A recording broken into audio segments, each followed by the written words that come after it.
Hi, I'm Steve Adelsheim, the director of the Stanford Psychiatry Center for Youth Mental Health and Wellbeing.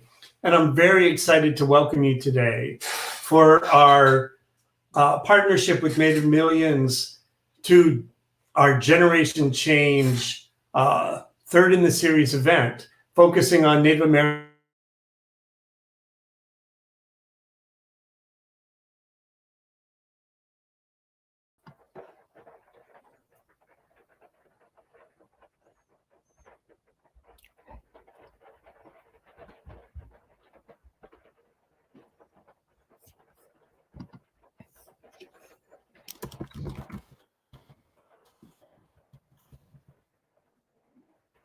So I think our colleague Steve is frozen, so I'm going to take on over from Steve. Are you back, Steve? I'm back. Here I am. Okay. I apologize. So I'm glad to welcome everybody today. I'm going to hand things over to Virgil Moorehead Jr., Dr. Virgil Moorehead Jr., with our Two Feathers Native American Family Services, who's been a wonderful colleague and collaborator in this work, and to Shoshone, Jensaw Hostler, and together they are going to, with their ambassadors, educate us all today about Native American youth mental health issues. Thank you all so much. And thanks for being here. Thank you, Steve, for the wonderful introduction. So I'm Dr. Virgil Moorehead Jr. I'm part of the Big Lagoon Rancheria, which is Yurok and Tolowa. And I'm also the executive director at Two Feathers Native American Family Services. Two Feathers Native American Family Services is in Humboldt County, which is about 5.5 hours north of San Francisco on the beautiful coast, Pacific coastline. And at Two Feathers, we do a lot of work with Native American youth and families and do mental health, wellness-based programming, cultural-based programming. And that's kind of what we're going to talk a little bit about in the sense of, what is Native mental health today? We've been partnering with Stanford and Steve Adelsheim for about 4 years. And so we'll talk maybe a little bit about that partnership in the end. But I'm going to turn it over to my colleague, Shoshone, to talk a little bit more about our programming, and then we're going to get into our main programming, which is the wonderful Native American young people that we have here on the panel today. Shoshone? Hi, thanks for that, Virgil. Yeah, so at Two Feathers, we have a variety of different programs. And what I do in my role here is I'm the Native Connections Director, and I'm a mental health clinician for Two Feathers. So we provide a lot of comprehensive care, and also we have an ambassador program. So I help facilitate 21 of our youth ambassadors in the Hupa area, and I have a number of them available and ready to kind of assist us and give us some more insight into Native American mental health from a youth perspective. And Charlie, do you want to start us off? Yes, thank you all for having us today. I'll be the moderator for this amazing panel. I know that the folks on this panel today is going to really blow people away. And so first off, my name is Charlie Reed. I'm a youth advocate, youth mentor at Two Feathers. I'm also a Hupa Yurok person, so I really take a lot of passion in the job I do, just because I see a lot of folks who kind of have the same upbringing as me. So it's an honor and privilege of mine to kind of field questions and also facilitate some important questions that a lot of people may not know about us. And so that's a little bit about myself. And so that's important for folks to know who I am and how I kind of play a role into this conversation we're about to have. And so I'll just get right into it. But before we do, I just want to kind of give a good idea of what today's session will look like and what to expect. We're going to ask each one of these young people 3 questions, and then we'll have about 15 minutes left to kind of field some questions from the audience. So that'll be good to kind of keep it kind of candid and conversational. And so I'll start off with the first question, and each of the people here on the panel are going to we're just going to ask you what your name, age, school, tribal affiliation. So just kind of a general introduction to who you are. And the question is, what are your goals and aspirations? And we're going to start off with Kiara Weatherford. Ayukui Neknau Kiara Weatherford. I am Yurok, Karuk, and Chetco native, but I am enrolled Yurok through the Trinidad Rancheria. One thing that people should know about me is I have a very mild form of epilepsy. So if I consciously just like space off for a second, that's one of my seizures, but it's fine. I'll be back. And what was my goals and aspirations? I recently became a foster mom and I got my sister. And so I hope to continue this kind of work and just continue to help youth that have been in my place. And Two Feathers has really helped me with that as well. So yeah, I think that's all. Thank you for sharing, Kiara. Sorry about the mispronunciation. And I'll pass it off over to Sophia. Hi, I am Sophia Myers. I'm 15 years old. I go to Hupa High.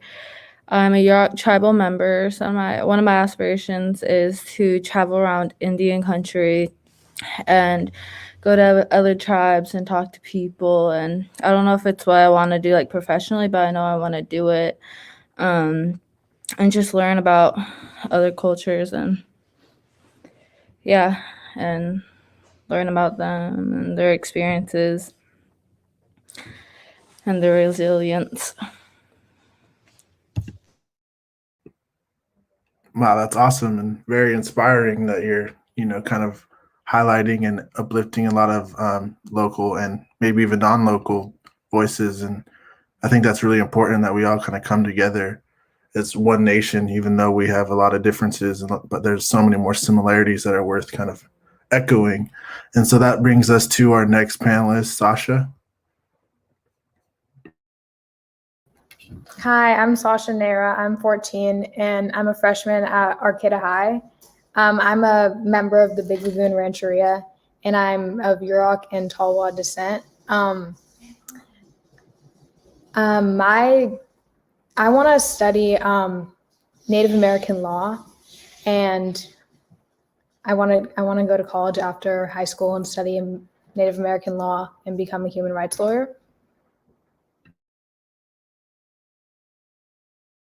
Wow, I love it. I love the ambition. And I think we could always use a lot more of folks in that arena, especially folks who've been within the community and kind of live the day-to-day experience, and how powerful that'll be for next generations is just beyond words. So I admire that kind of vision, and I wish you nothing but the best. So next up is Phyre. Okay. Hi, I'm Phyre Sanchez. I am 14 years old. I go to school at Hupa Valley High. I go to school at Hupa Valley High, and I'm a member of the Hupa Valley tribe. One of my goals, a personal goal in life, is to just travel the world and live life while I can, experience everything life has to offer to me, because, live while you're young, I guess. A professional goal is I've always kind of wanted to own my own business. I'm not really sure on what about yet, but it's always just been a dream of mine to own something of my own. And yeah. It's awesome. It's incredible to see how like kind of different and diverse each of you have, like, goals and ambitions, and there's so many similarities too. So I think it just highlights how important it is to kind of have these spaces to get to know each other and support each other in each of our endeavors. And next up we have Emma. Ayukui Nikna Emma Sunderberg. I am 16 years old and I am a sophomore at McKinleyville High School. And I am of Wiyot descendants, and that's the tribe I'm affiliated with.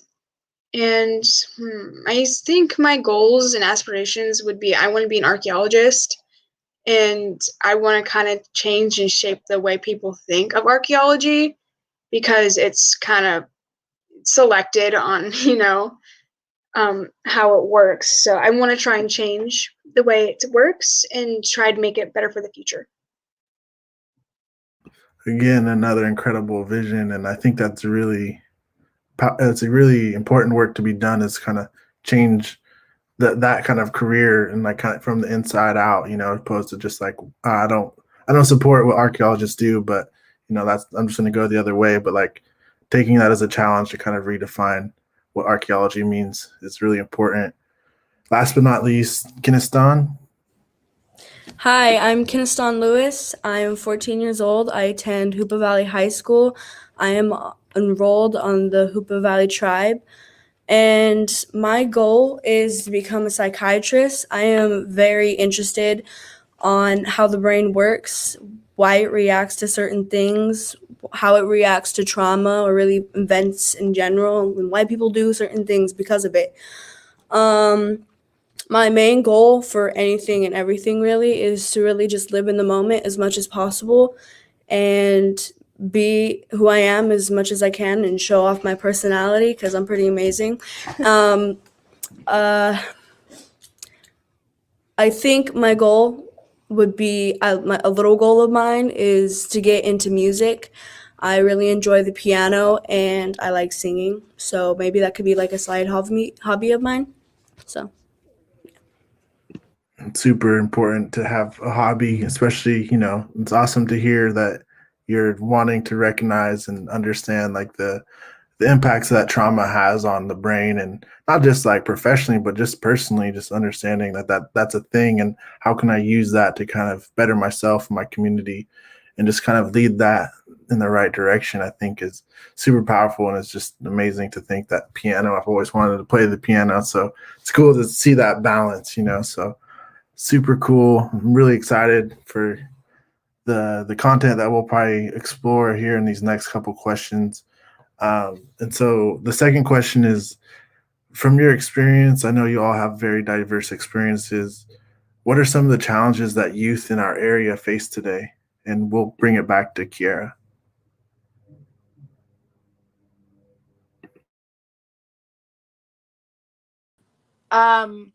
Some of the things that I have seen in working with Two Feathers and doing a lot of different Native youth conferences and issues, they are high rates in depression and suicide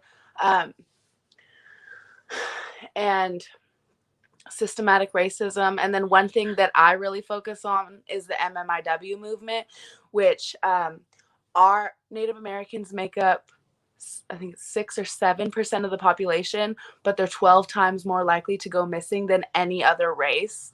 And we are just completely shut down and ignored when we're trying to be like heard about this. And it's so little, it's like, so it's known so littly, like, I don't know how to say that correctly, but it's has so little coverage. There we go.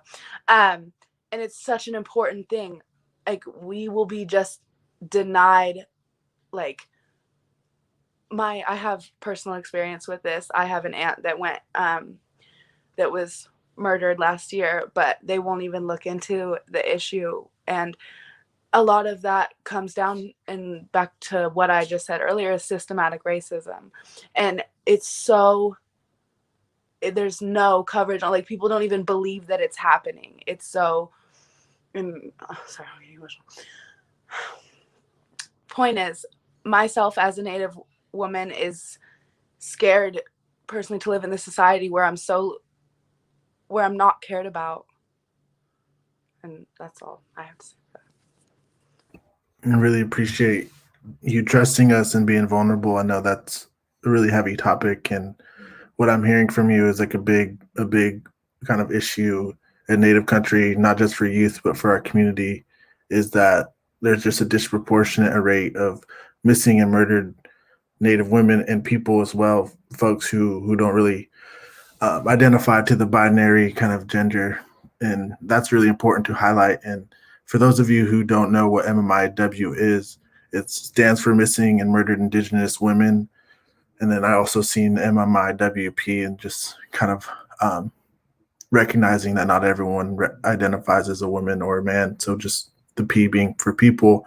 And so it's really something that has been around for so long, and it hasn't been, I honestly am not an expert in it myself, but from personal experiences, there's just so many people I could think of right now who either went missing and there hasn't been any justice, or have been murdered with no justice or even any interest, or it's always kind of grassroots efforts. So that's really important, and I'm not happy to kind of know that that's a big issue for all of us and probably impacted all of us here today. But thank you for trusting us with being here in that vulnerability. And so segueing over to our next panelist, Sophia, so from your experience, what are some challenges that our youth face today? From my own experience, my school only had one person to talk to, and they were always busy. We students we don't get told from our school about services like Two Feathers and others that are available to us. Instead, we're encouraged to talk to the teachers instead of mental health staff at the wellness center. There's lack of services because of the limited resources. Two Feathers agency really helped me connect with other people to talk to and go to events, and it just really helped me out through this last school year. I was having a hard time, but going to the events always lifted me up and made me feel better and helped. And yeah. Such important things to consider when we're talking about mental health kind of services. It's what I'm hearing from you is that the school system didn't necessarily set you up for success or for support, but it was kind of like a nonprofit organization that kind of met your needs. And so that's really important to highlight when we're talking about issues in Native youth households and communities. So thank you for bringing that to the surface here. And Sasha, the question is, from your experience, what are some challenges that our youth face today? I think, like Sophia was talking about, that schools really don't pay attention to students' mental health at all, and they usually put grades above students' mental health, and they don't understand that a lot of students they can't ask for resources, they don't know where to get them, and a lot of the schools don't have good resources. Their counselors aren't the best, and they're usually, like from my experience, they usually don't help. And I think that they need to get more, they need to offer more resources. And for a lot of kids that can't ask their parents, or they need to know how to better communicate their needs to adults that have powerful roles in the community, and that they need to, and that Two Feathers has also helped me a lot because they talk about the discrimination against women and LGBTQ people. Like, I'm a LGBTQ person, and I didn't get a lot of, when I was growing up, there wasn't a lot of representation for those people. And so I always thought that something was wrong with me until I saw Two Feathers talking about that and other people talking about that. So I think they definitely need to focus on that more too.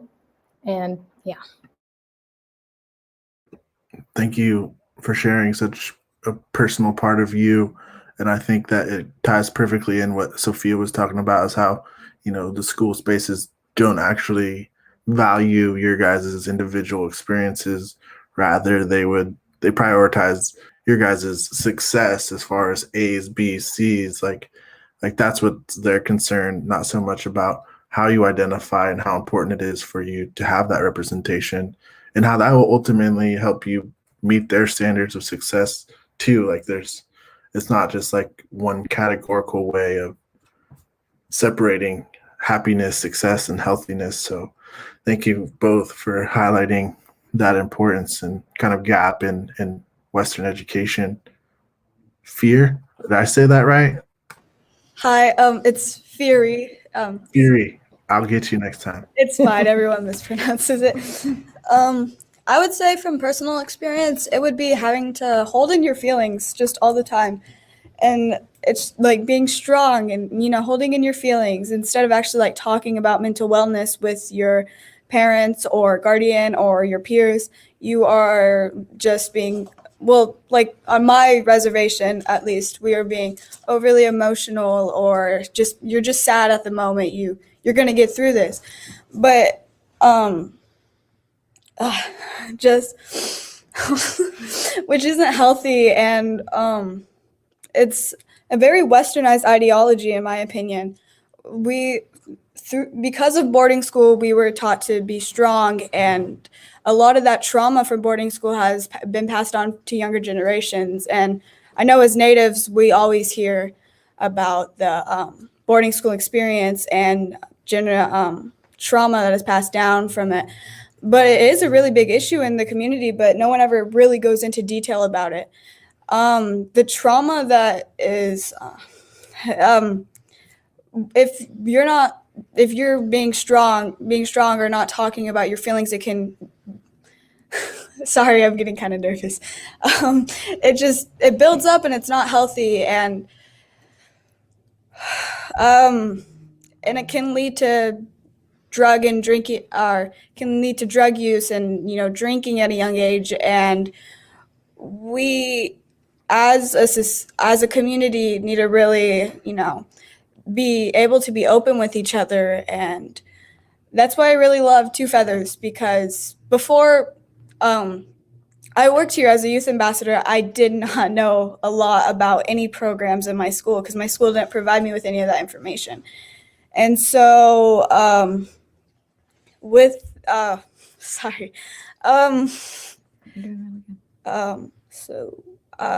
so they taught me about it, and that I know of, my parents or grandparents didn't have programs like Two Feathers to help us with this. And so with that, Two Feathers is, I love the way that they're trying to help out the community, and they're trying to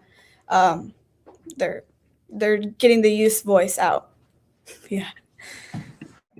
Wow, that was really well said. You know, I think a lot of times in Native communities, and especially in my personal life, we're taught to like just push through and like be positive. Everything's gonna be all right. Everything's gonna be good. You just got to keep pushing through, and you know, to an extent, that's necessary. And I also want to recognize that that's what got a lot of like our ancestors, our elders, through those hard times of hardships like boarding school and just kind of the unhealthy kind of parenting styles, tactics that they were taught. But now I feel like it's at a point where we can't just sweep that under the rug anymore. We gotta face ourselves in the mirror and look at ourselves like, hey, how can I be a better person for my kids? How can I be, you know, a role model for the next generation, and really start critically looking at things. And I think that's really important. And there is a lot to say about how impactful Two Feathers is. Just the representation that it offers is more than most of our parents or grandparents have had. But to incorporate, you know, Western medicine as far as mental health practices is just like even better, just the best of both worlds. And so I think that's really important to understand and recognize. Is a theme that I'm noticing is how that's really making the biggest difference, opposed to kind of school districts approaches to helping and supporting Native youth who identify against the kind of the norm, you know, like the mainstream male or female role. Like they don't really consider the diverse experiences that we all endure. And I think that's what I love about the work that I do is just knowing that we're meeting unique needs, not just generally like show up here and we'll offer you some programming. It's like we have opportunities to build relationships at like a really personal level. And so I'm grateful for you all to find eloquent words, not just words, they're just like really well spoken. And so kudos to you all. I'm really enjoying this conversation. And so that brings us up to Emma. What do you think are some challenges that youth in our area face today?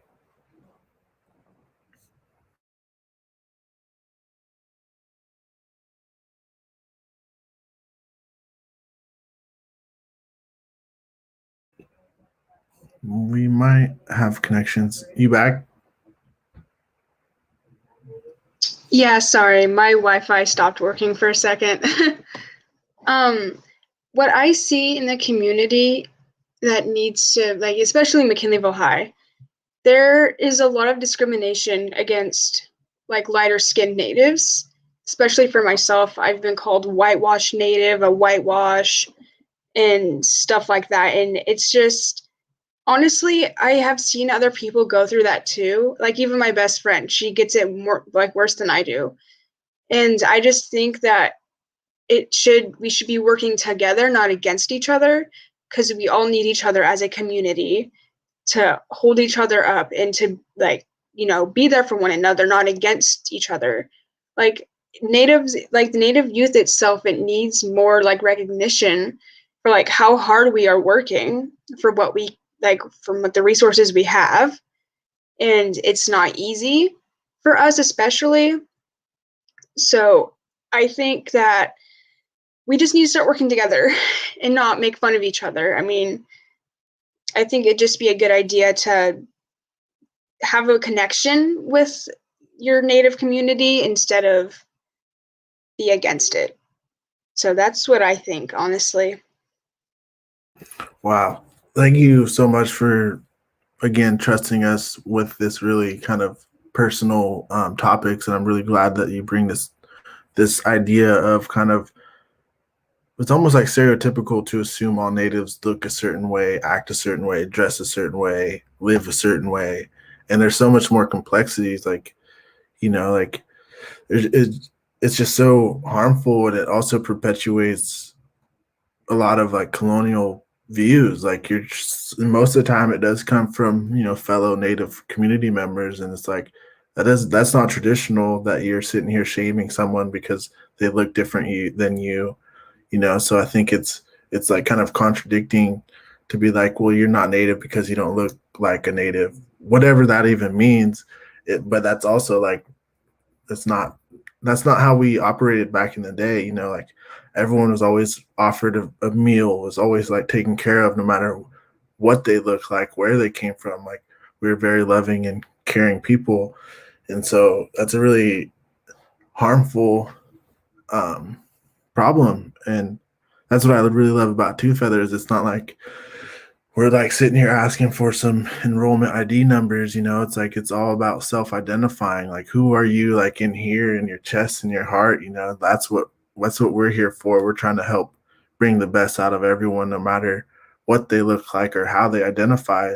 It's really important because those are the people who need it the most. It's like sometimes you don't feel like you belong with this community, you don't belong with the native community, so you're just lost, like just lost in between. So the more we have these conversations and like unlearn that toxicity of what it means to be native, and it's really tough, and it's personal to me, just having variations of kind of family members, brothers, siblings, my daughter, my wife, who identifies as native.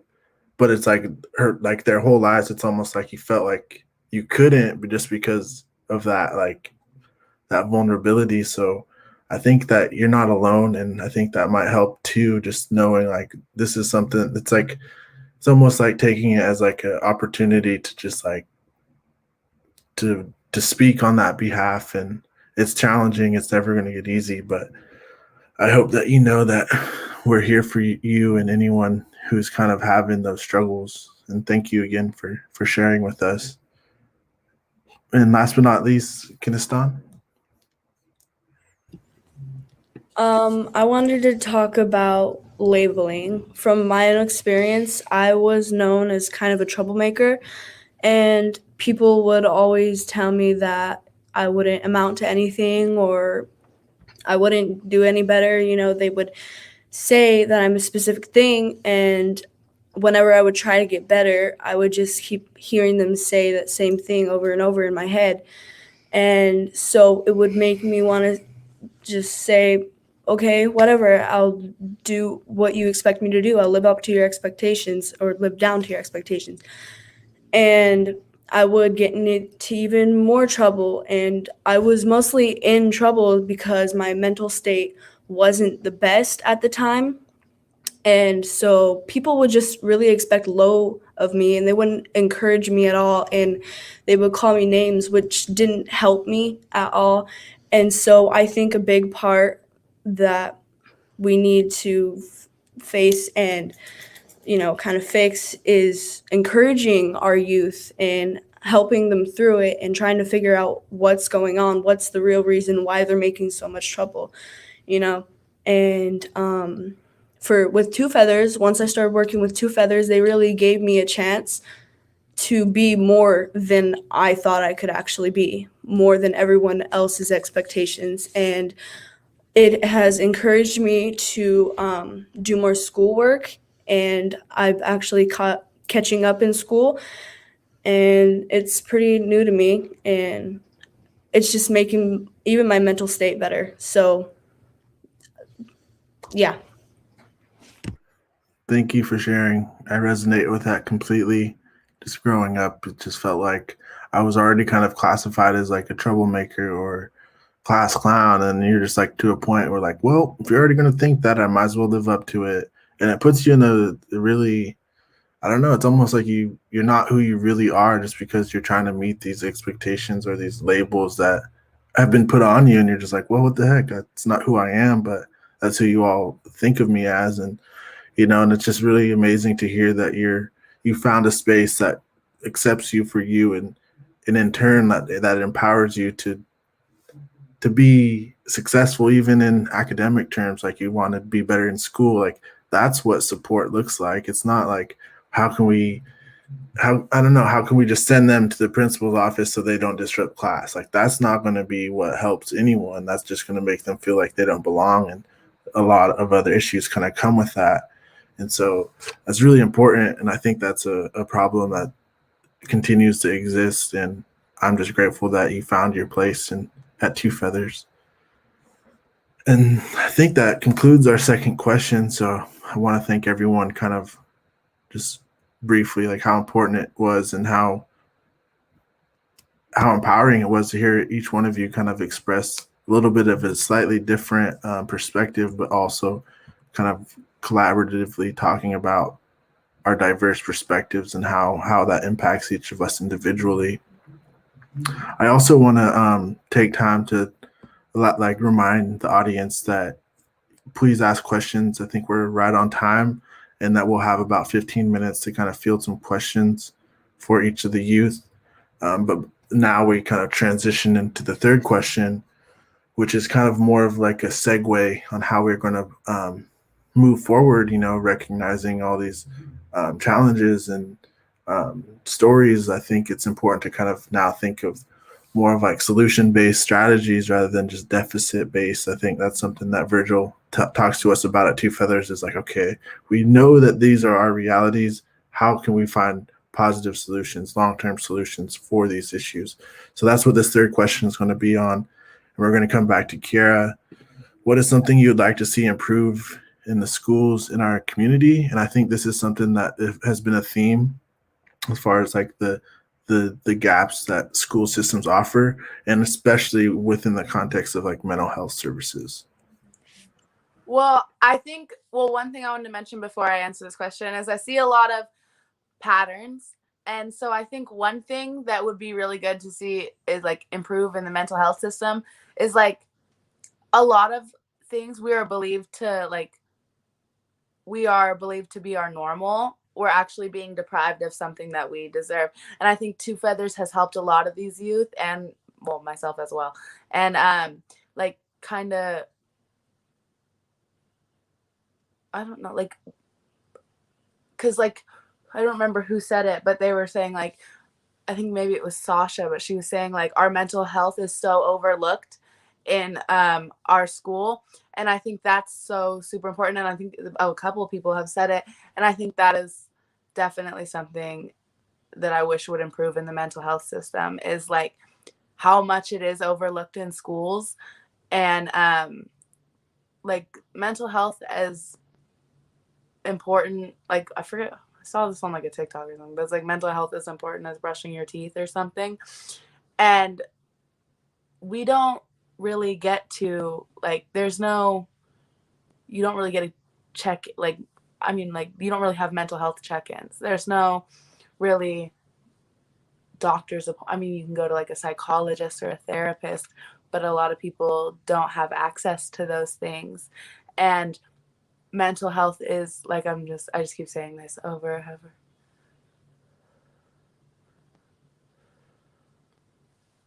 But sorry, I just had a seizure. So that is an example of what I was talking about earlier. So that spacing out, it's just because I'm getting very like into what I'm talking about. It's in my brain. But I was wondering if you guys would actually get to see one, and you did. So, but, and like, even me with my seizures play such a big part in my life. And 80% of that is my mental health. Like when I get stressed or deprived, and it's like, so it's just, I wish there would be more normalcy to it. Like I wish it would just be more involved in our daily life. And that's something I would like to see improve. I'm just going to quote you on mental health is like brushing your teeth, because that's super true. Like I'm nowhere near where I need to be as far as taking care of my mental health. And it's almost it's not good that it's so hard for me to take care of myself. Like I tell myself, oh, well, too expensive. Like I can't do that. But here I am buying things just as expensive, and I'm justifying that. But really we need to like break down that stigma of like, well, you have to be severely depressed. You have to be kind of told to do this before you do, like super reactive, rather than like, I'm feeling like, even if you're like feeling good, we need a way to take care of it before we get to the breaking point. Exactly. Thank you. That's exactly where I was going with that. And so I will pass it over to our next panelist, Sophia. Hi. Like I said earlier, at my school, we only had one person to talk to. So I would like there to be more staff available for the students, and to have more discussions about mental health at the school so that people can learn that mental health is a real thing and not just something like you hear about every now and then. Also, they can learn about spaces and places to go, people to talk to get help. I would like the teachers to be more responsive to the students to help them access services through the school. Also, tell students about all the services that are available to us instead of, yeah. Yeah, it's really important to kind of spread that awareness and make it so like obvious that like even like when you are in like kind of in the middle of a crisis, like you have like an ad or you have like a picture or some type of infographic stuck in your mind, like, oh, that's right. Like it has to be so like it has to be super present in our everyday life for it to be like, oh yeah, that's right. There's people here for me. This is what Two Feathers is for. And so I think that's what you're saying when we're talking about like what's a gap. It's like, we'll just make it super accessible. Like just one therapist on campus isn't going to be effective or sustainable if you're like clawing to get in the door and there's a long line of other students. It's like that's not going to meet anybody's needs just because it's too spread thin. So thank you for bringing that back to the conversation. Sasha, so what do you think as far as the improvements in not just the school, but our community as well, as far as mental health systems? I think schools definitely need to be more understanding of what students are going through, especially right now with COVID. And a lot of us aren't seeing our friends or don't have a lot of social interactions with people, which is like a basic need to function. You have to have social interaction. You have to be able to talk to your friends. I think that instead of putting so much pressure on us to get good grades or to do all our work, they need to like be, a lot of my teachers are accepting missing work, like no matter what, which is something I think that all teachers should do, because like, you never know, like some students have bad Wi-Fi or they don't even have like a computer to do their stuff on. So they need to know that like that it's going to be fine if they don't turn their work on exactly on time. especially in the current situation. And I think also that adults need to understand. I've heard a lot of adults say that blame students' mental health on their phones or social media. And I think that does play a huge role in like mental health. But even if that is the cause, they still need to find them ways to get better. Instead of just blaming it on one thing, they have to give them more resources to get better and try to help them and support them instead of just blaming them for their mental health. Super important to kind of break that stigma as far as social media is the reason why kids are becoming more depressed or unhealthy in the mental state.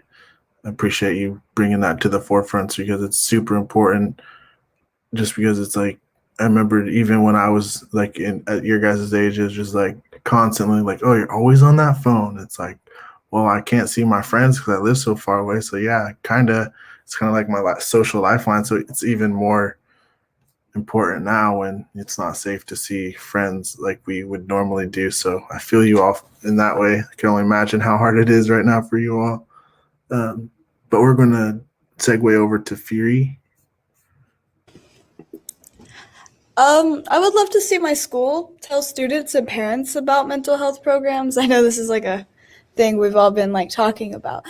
But before I worked as a youth ambassador, as I said, I knew nothing about any programs helping youth with mental health. And because my school provided me zero information about these programs, which at the time was Hupa Valley Elementary, me and other students couldn't get the help we needed. Most parents didn't know much about these programs either. Like, how are you supposed to help yourself or others or your kids if you don't know anything? If you don't know how to, if you don't know anything about it. I think schools being more open about mental health and actually help the students and not just care about test scores and grades could bring more knowledge to the community. With the pandemic going on right now, everyone is going through it, but just telling people, oh, everyone's going through this, you'll be fine, is very invalidating. And it kind of, it's like, oh, you'll be fine. Everyone's doing this. Like, but what, I'm not doing okay right now. Can I have some better advice? Humans are social beings. We thrive off of each other, and it's not, we need to stay safe. We need to stay inside and wear our masks, but, it's really hard for students right now to, just, not see anyone, and just the same old things. So, right now I'm working with Shoshone, and she's teaching us about peer support, which, is, learning how to help others. Because, what I was talking about earlier in the second question is I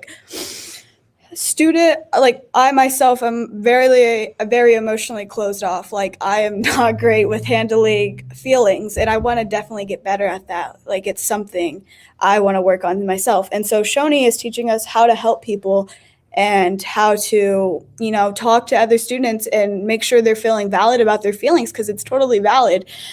And so teaching kids and parents on how to help themselves and others is definitely very beneficial. And I think, yeah. Thank you. That was super well said. And just thank you. And so now I have been informed to just remind you all that now's a good time to start thinking about questions as we approach the last 15 minutes. But before we get to that point, I'm going to toss it over to Emma and see what they have to say. I actually have a lot of an opinion on this, especially because a lot of parents would be like, fake it till you make it, suck it up, buttercup. And I'm just wanting to let these parents know behind the screen, don't do that. It is so bad for your kids' mental health. That's how I was raised, and it didn't help with my depression I had really bad a few years ago, which led to me wanting to, take my own life, because not just my family problems, but I didn't feel like I had support. And I just want the parents to know that your kids don't want to hear from you that they need to suck it up and that they need to fake it till they make it, because it's not fair for us at all. Because if we're trying to reach out and, kind of grab the opportunity to talk to your parent about how you feel, which is hard to do, for some people at least. Like, just, you need to like be the person they can talk to, the person that they can rely on, not the person they're scared to talk to. Because I just think personally that, especially now with COVID, and you're stuck with your parents all the time now, well, some are at least, that you just need to be there for your kid. You need to be there for, even if your kid's 20, like, just still check in, be like, hey, how are you doing? How are you feeling? Not, oh, hey, yeah, so how's it going? Like, kids want to feel reassured by their parents that they can talk to them, that it's a safe spot and area for them to talk to them, and not just a place that you feel like you have to hide everything from them because you're scared that they're going to have a bad reaction to it, or you're scared that, you know, they're going to yell at you.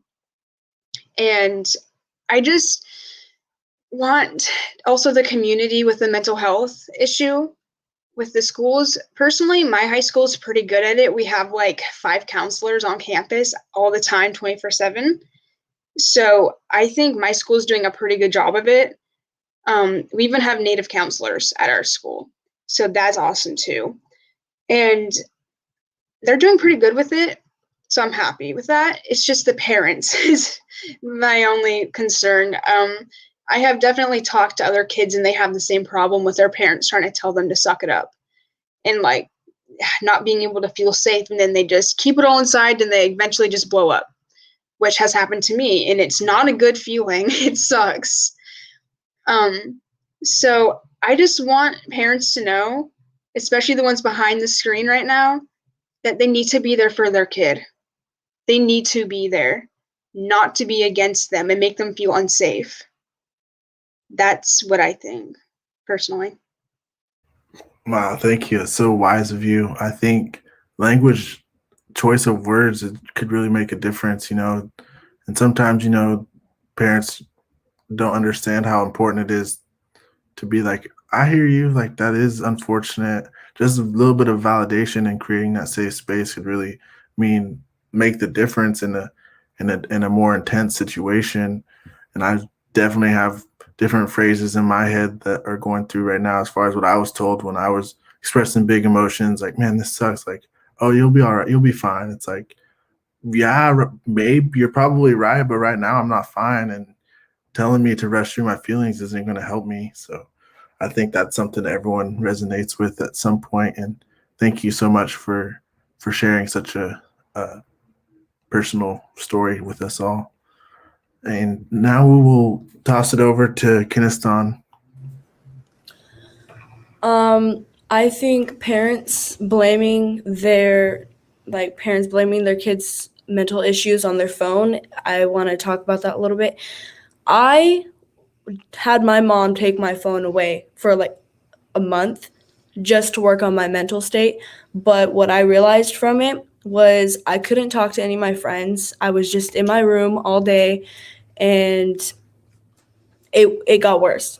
And so I just wanted to add that little thing. But what I want to really talk about is that we should have a group like constantly open to the LGBTQ plus community, because where they can share their stories with each other, relate to each other, or just come to clear their heads. As a LGBTQ plus member, I know some of the struggles that they go through.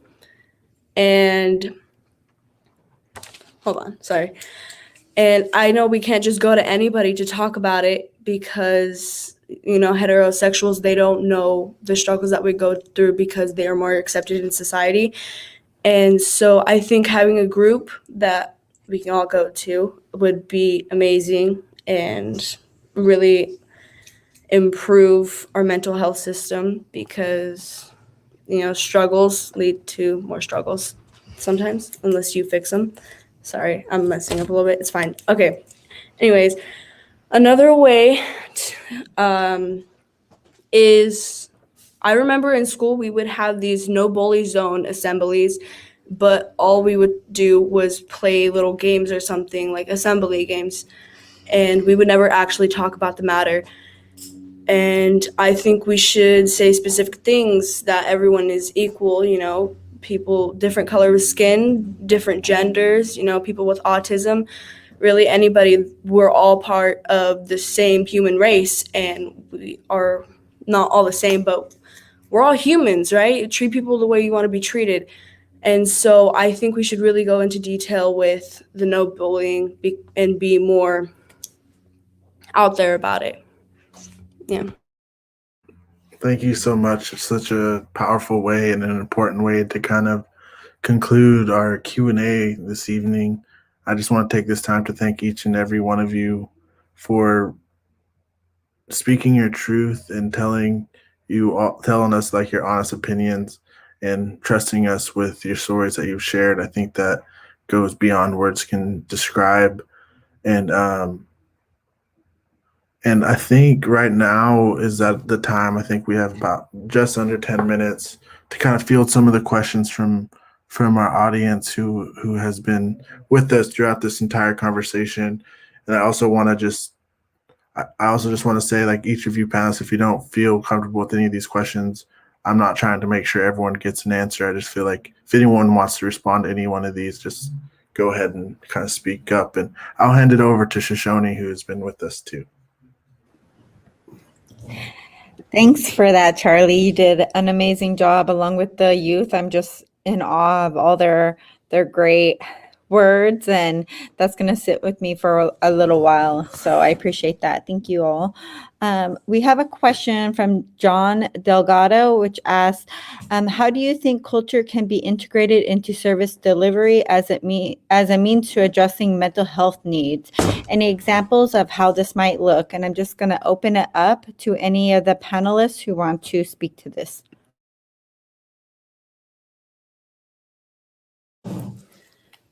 Hi.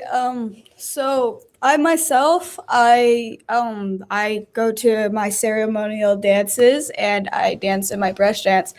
The brush dances for Hupa, and it is I just feel so it feels so nice. It's such a good feeling when you're in there, and I forget about every issue that I had before I was there.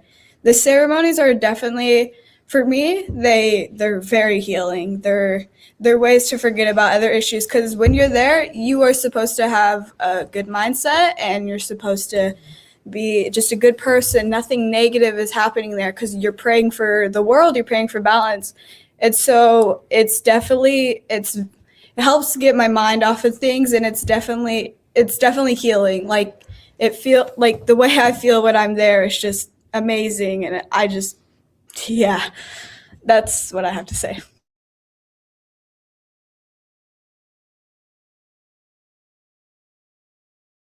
Thank you for sharing that. I've got a little bit of those similar feelings I get when I'm in ceremonies. So thank you for sharing that. Did anyone else want to take on this question? There's absolutely no pressure. I can.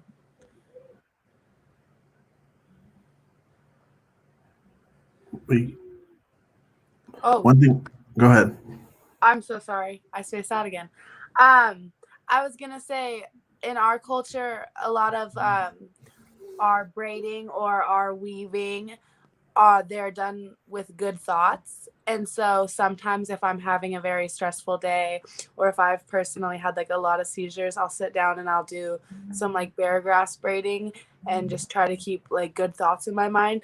And like when I'm done, like I can do it for like an hour or whatever, but like when I'm done, I will feel very good because I just try to keep my mind focused on the positive energy. So sometimes that's a very good tool to do for my mental health.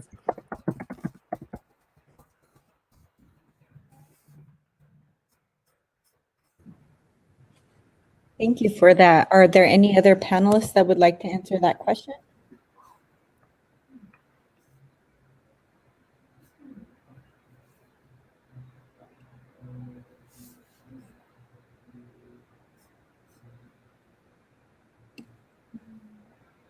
Would any of the panelists want to discuss what they do to kind of find balance and some self-care before we have to wrap up today?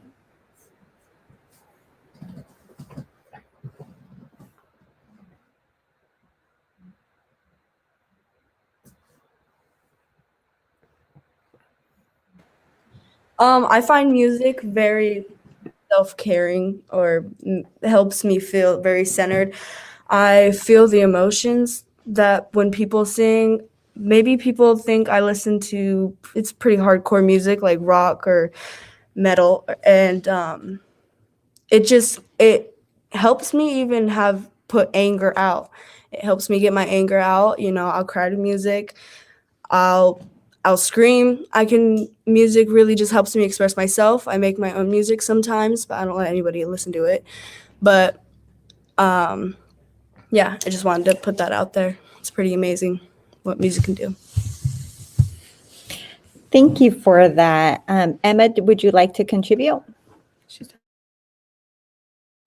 I'll contribute. I'll answer the question from Thomas Joseph. He asked, how do you feel about climate change and how does this affect your mental health? I have an opinion on that one. I sure do. So how it affects me personally and my mental health is like the earth is like, it's our home. Like our lands are our home.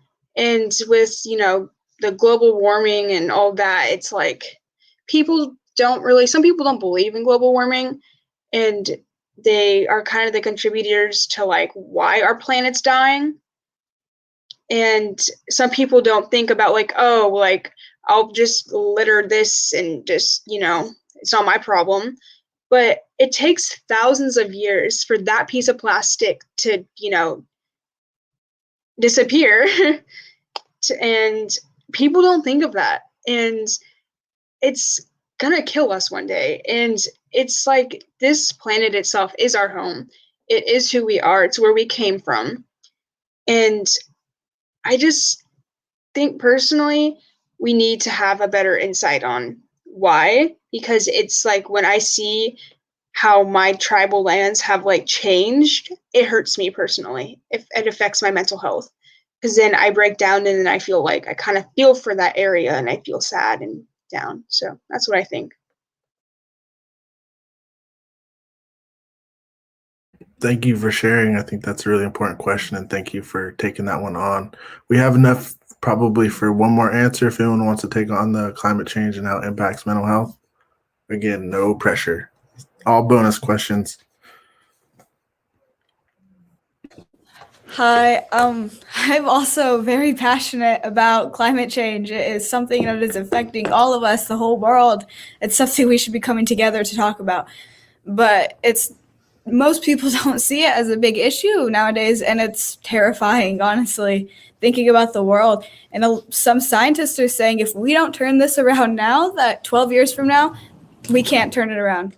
Like it's horrible, and it's just seeing all these animals die. And the stuff going on in Texas right now, that is definitely from climate change, and all the hurricanes and just how our weather has actually been so weird lately. That is from climate change. And it's weird to think there may not be a future for our generation because the world is dying currently right now. And it's sad, and it definitely affects me. But yeah, it's just scary to think there may not be a future for us because of climate change and because no one cares. Some people don't believe in it, and it's weird because you don't even see our own presidents talk about this kind of thing. It's people in charge aren't talking about this, and it's terrifying. It's scary. But that's what I have to say right now.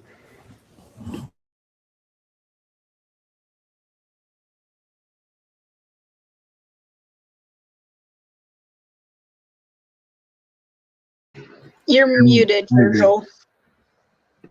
I'm back. I want to thank everybody. That was absolutely fantastic. I want to thank our partner Steve and Made of Millions Foundation for hosting us. I think this just speaks to the power and the brilliance of Native communities, the youth that shared their stories today.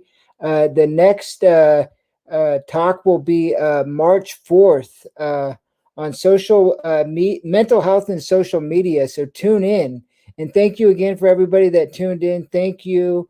everybody on the panel, you did absolutely fantastic, and have a good rest of your Thursday. Thank you all for participating so profoundly. Happy Thursday.